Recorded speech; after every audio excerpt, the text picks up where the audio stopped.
Igin parayaw han mga batanan nga Dolores nun an ira kabati da siyensya ngan teknolohiya matapos magdaog ngan maginda naglawas ang rehiyon han naglabay nga 2026 National Science and Technology Fair kon NSTF ngan STEM Innovation Expo. Gindumara ini nga prestihiyoso nga kompetisyon han naglabay nga Marso 10 nga da 13 ha Quezon City.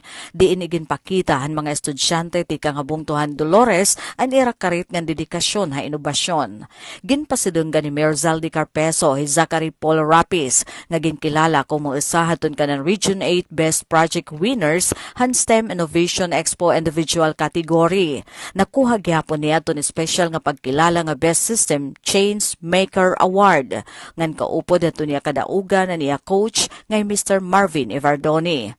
Samtang nagrepresentar gihapon han bungto hira RG Osias, Jarlene Bordoconcan, Lia Hazmin Osila, hailarom naman han paggihan ni era coach ngay Miss Rosel Valerio.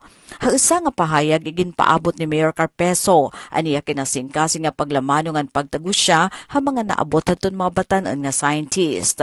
An padayon nga suporta haton lokal nga pamunuan han Dolores hailarom haton programa nga serbisyo Carpeso ngan Zirac Dolores in kabahin haton hingyap han bungto nga mapaursan abilidad han mga kabataan habisan ano nga kompetisyon lokal man o nasyonal.